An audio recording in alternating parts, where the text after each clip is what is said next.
Hi Koshi, for today's video, here is our ganap during our Lord's Day celebration and chapter Christmas party. Hello mga kamamshi! Welcome back to my channel! I would like to say thank you to all who supported me, and if you are new to my channel, please don't forget to like, share, and subscribe, and hit the notification bell button to keep you updated. At ayun nga, dahil nakapagpatapos na naman tayo, natapos na naman ang isang CLP program namin and graduation day din. At the same time, dahil December, Christmas season, so isasabay na rin ang chapter Christmas party. So syempre pag may Christmas party, may presentation. So lahat ng mga, bawat unit ng chapter namin ay magpe-present. At ito na mismo yung kaganapan ng aming selebrasyon. 6 p.m. nag-start, simula namin sa aming Lord's Day celebration. Syempre importante yun na kailangan muna natin magpulit ng pasalamat sa Panginoon sa bagong harvest na kaloob niya sa atin. So dahil meron tayo ulit na bagong graduate at bagong miyembro na rin ng Couples for Christ. Bukod sa pagpapasalamatan sa Panginoon, syempre ito na rin yung way para katunayan na sila ay bagong miyembro na ng Couples for Christ, magbibigay sa kanila ng mga certificate, mga ID na talagang bahagi na sila ng aming community.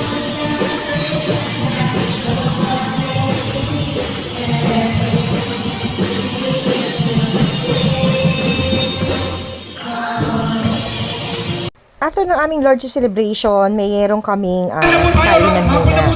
So, syempre lahat nagsasalo-salo sa mga bawat dala ng bawat isa. So, potluck and ayun, mag-share, may mga sharing of food. So, may program, may rapport, and of course, yung presentation. So, ito na nga yung presentation ng mga bagong graduates. Siyempre, kasali din ang mga bagong graduates sa presentation. At saka kaming mga matatagal ng mga miyembro ng Couples for Christ. So, after ng mga member, ayan, syempre, ito na ang aming unit na pinaghandaan para sa araw na to. At ito na yung kabuuan ng mga pinag-practicean natin.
so yun yung aming presentation. At yung iba hindi ko na na-i-video. Ilang unit kami na nag-present plus the bagong graduate. So marami-rami din yung mga graduate this year. Marami kaming harvest ngayon, kaya thank you Lord. And of course, ayan, salo-salong kumakain and may mga raffle. Siyempre lahat excited sa raffle.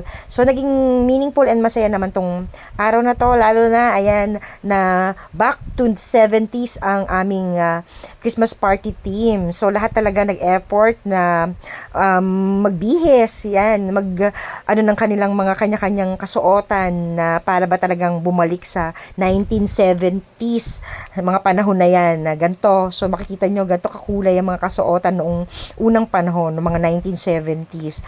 At kanya-kanya syempreng style, kung ano ang mga gusto nila. So, yun lang, napakasaya, and lahat din, halos lahat, nanalo sa raffle.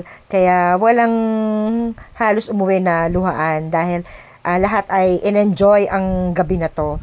Lalo na yung mga inabot na kapanahunan nito, talagang sobrang saya. Well, anyway, kinabukasan ay ito naman, magko-closing ceremony naman na tayo sa ating Lord's Day. Ito ay ginagawa na sa bahay kasama ng ating pamilya, mga anak o kung sinong miyembro sa pamilya. Hari ng San Sinopo, na lumikha ng liwanag, buhat sa apoy.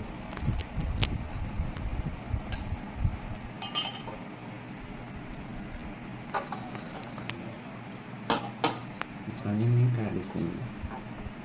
Makapangyarihan sa San Sinopo, amang maawain at makapatawad, itulot po ninyo na masimulan namin ang mga susunod na araw ng may kapayapaan, ligtas sa lahat ng pagkakasala at hilahin, mamuhay sa kanyang sa ligayang dulot ng iyong banal na espiritu at sumunod sa mga aral at halimbawa ng iyong itinuro sa pamamagitan ni Kristong aming Panginoon.